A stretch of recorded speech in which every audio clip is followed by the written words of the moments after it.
I'd like to talk a little bit about the war in the Persian Gulf. Big doings in the Persian Gulf. You know my favorite part of that war? It's the first war we ever had that was on every channel plus cable.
In August 1990, an Iraqi government led by Saddam Hussein invaded its neighboring country, Kuwait.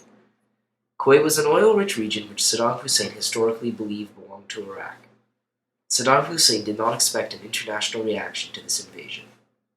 The Gulf War lasted from August 2, 1990 to the 28th of February 1991. Iraq, a state led by the brutal dictator Saddam Hussein, head of the Ba'ath Party, had committed an act of unprovoked aggression that shocked the world. Within a few hours that morning, Iraqi forces had occupied all of Kuwait, the tiny emirate of the Al Sabah dynasty. Saddam Hussein said, "Kuwait has been returned to the fold of her motherland, Iraq." In response to the hostilities of Saddam Hussein, the UN, led by President George Bush, placed trade sanctions on Iraq, cutting Iraq off from the oil trade. Iraq was then given a mandate to remove her troops from Kuwait by January 15, 1991. When Iraq failed to withdraw its troops, the US and a coalition of countries embarked on Operation Desert Storm and invaded Kuwait. On the morning of August 2nd, thousands of people in Kuwait City woke up to war. Stay away from the window. I was part in the building. By mid-morning, thousands of troops had swarmed into the capital. That's where a man they all broke together. Yeah. They were hiding behind the cars before. Most had driven the 80 miles from the Iraqi border in a push that began at 2 a.m. Commando units also moved in by air. At one point, some appeared to be trapped along the beachfront. The Allies then commenced what would become over a month of bombing raids on various strategic locations, including Baghdad. The Iraqi military suffered heavy casualties which were initially believed to be over 90,000 men. However, much of the Iraqi army survived. After approximately 5 weeks, President Bush called a ceasefire as he feared the Arab countries within the coalition would leave him. Many believed that this war was not in fact about preventing aggression in the Middle East, but that it was about oil. The UN and the US had not shown any interest in intervening when Saddam was killing Kurds, with chemical weapons, within his own borders the years previous. The Western countries were worried about the prospect of Saddam controlling too many of the oil-rich regions of the Middle East.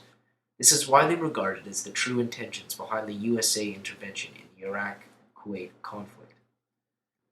As a result of the Gulf War, many veterans found themselves suffering from what is now referred to as Gulf War syndrome. Many found themselves suffering from chronic fatigue, loss of muscle control, headaches, dizziness and loss of balance, memory problems, muscle and joint pain, indigestion, skin problems, shortness of breath, and even insulin resistance. In addition, the children of veterans were often diagnosed with birth defects. Even brain cancer deaths and Lou Gehrig's disease have been recognized as possible effects of service in the Gulf War. To this day, it remains a mystery as to what caused the Gulf War syndrome. This illness is believed to have been caused by anthrax or chemical weapons vaccines, depleted uranium, or infectious diseases.